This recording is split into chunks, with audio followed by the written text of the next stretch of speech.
Hey everyone, I'm back, and today we're going to be talking about The Naked Gun. And this movie came out in 2025, and it's the fourth Naked Gun movie.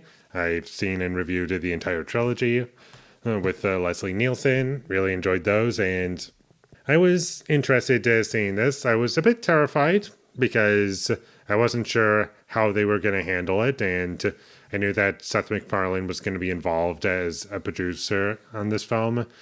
And I personally don't hate Seth MacFarlane.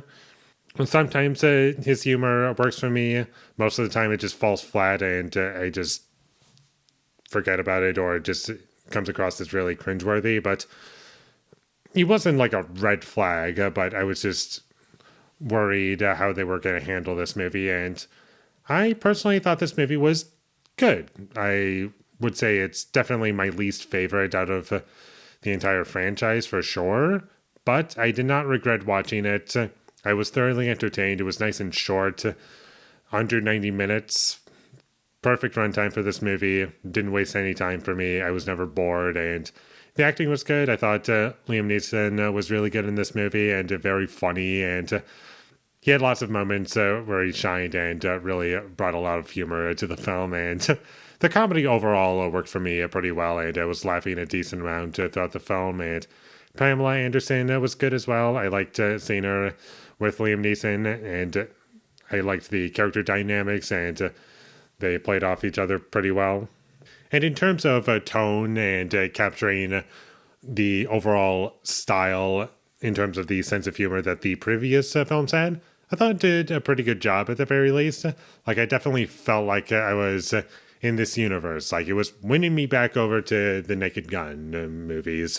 Not that the previous films all lost me at any point in terms of like my own personal enjoyment or anything like that, but I was just worried like it's just going to completely miss the point in my opinion, but I still felt as though it worked pretty well.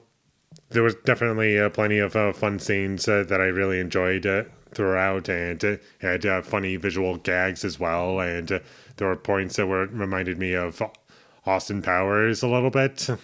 And if you've seen both the movie and Austin Powers, you'll know what I'm talking about. But I can't really get too much into specifics. And the movie does use the original music from the previous Naked Gun movies, which I thought was pretty nice. Although I will get into the music in just a moment. I did like where things went overall. It was thoroughly entertaining for me. And that's what this movie kind of is to me. Just nice, simple entertainment that I did not regret watching, and I will be seeing it again at some point. If I'm going to watch any of the Naked Gun movies, I might as well just watch all of them, and I like all of them. Not equally. I do have my favorites. I think the first two are great, and then third one slipped a little bit, and this one, sure, it's my least favorite, but I still like it. But I will say some of my issues with this movie would be the music. It just didn't really do anything for me. It exists, and that's all I can say about it. It was there. It was very forgettable, and there were some Hans Zimmer booms, like boom. Like, I thought we were done with that, but apparently not.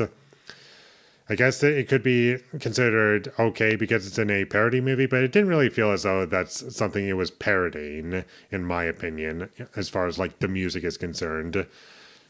And the villains didn't really do much for me. They were in the movie, and I was like, okay, that's happening. And the plot of the movie, like what the villains ultimately want to do, reminded me very hard of another movie that I unfortunately can't name.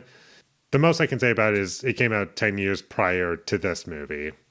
And there was some really cringeworthy singing in that jazz club that I really did not care for, and this movie does kind of feel like a mix between the Naked Gun movies and Family Guy in ways. And if you're fine with that, then I think you'll enjoy the movie just fine. But if that sounds like it's going to turn you off from this movie, then you're probably not going to enjoy this movie all that much. And as someone who likes the original Naked Gun movies and thinks Family Guy is just fine, it just doesn't really stick with me all that much, the movie worked just fine, and I could come back to it. So check this movie out whenever you get the chance. I thought it was good, and I don't really have much else to say about it. It's just Another Naked Gun movie captures the tone of the originals, and if that's enough for you to want to check it out, then go see it. And I thought it was fun. So, with all that being said, I'm going to give The Naked Gun a 6 out of 10. Thank you for watching my videos. As always, if you enjoyed this review, be sure to leave a like and comment down below you thought of The Naked Gun, and my social media links, they will all be in the description, so follow me there. And last but not least, subscribe to be a part of Foley Nation, and I'll see you when I get my next review up, and that is going to be for Am I Okay? So look forward to that, but until I get that up, thank you for watching and have a great day.